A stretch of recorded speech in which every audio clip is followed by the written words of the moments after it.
Pues bueno, esta es una película en la que tu personaje vuelve a ser un superviviente, ¿no? Como te vimos en Lo Imposible. ¿Qué te ha servido del personaje Lo Imposible para hacer esta película?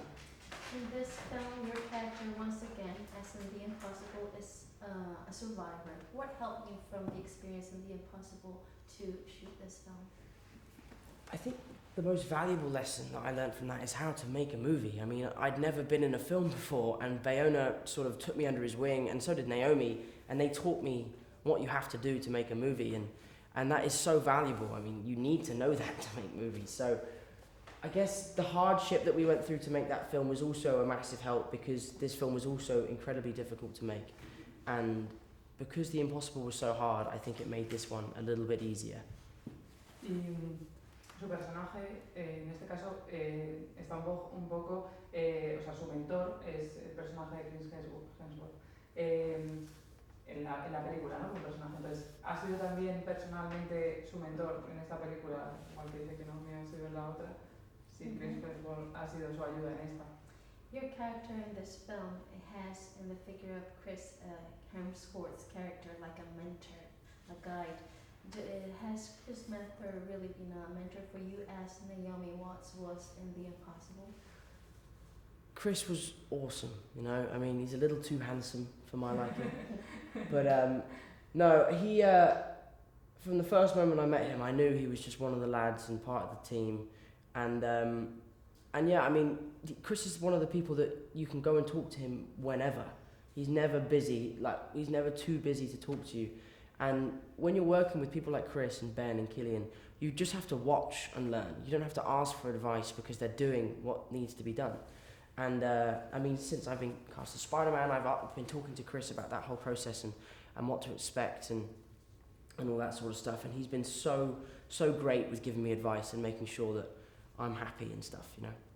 En esta película se intenta transmitir, por lo que yo he entendido, un mensaje ecologista con el tema de las ballenas, ¿no? Porque finalmente el personaje de Chris Hemsworth no mata a la ballena, ¿no? Y como que intenta representar un poco esos valores.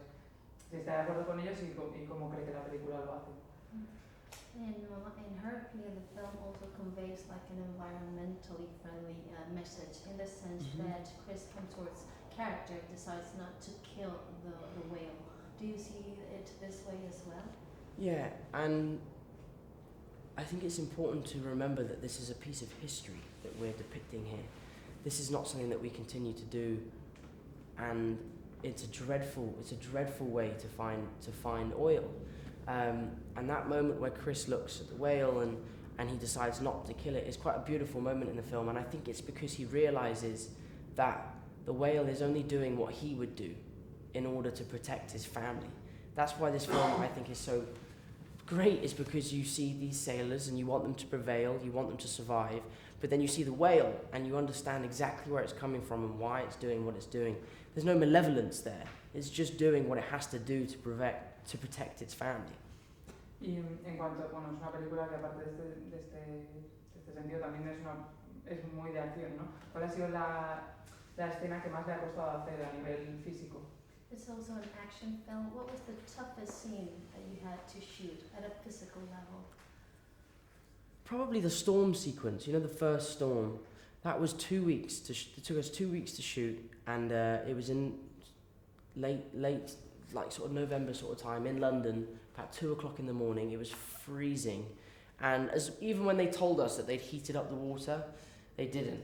It was just dreadful, but it's one of the best scenes in the movie, and I think it looks so cool.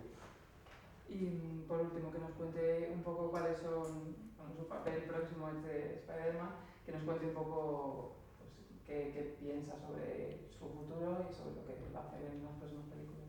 Your next role will be Spider-Man. Could you tell us what the future holds in store for you, what your projects are for the future? At the moment, Spider-Man is the only thing I've got going. I am looking for some small indie films to do at the beginning of the year, but at the moment I'm just focusing on that and reading up on my comics and getting in the gym and training and doing my gymnastics and stuff, and I just want to make sure that when we come to shoot Spider-Man, I'm as ready as I can be. Y dicen que, bueno, dijiste en una entrevista que para que te cogieran hiciste en el casting muchas acrobacias. ¿Cómo fue ese casting? ¿Qué te pidieron hacer? You have mentioned in an interview that in order to be cast for the role of Spider-Man, you did a lot of, you know, flip backs and somersaults and spins. What do you do exactly during that audition? Well, the first audition I did was called a self-tape, and you record yourself and send it off. And what you have to do is a thing called an ident, where you stand there and say, "Hi, I'm Tom Holland, I'm 19, I'm from London." But I just did like a backflip in, and then a backflip out. And I just wanted Marvel to know that I could do that.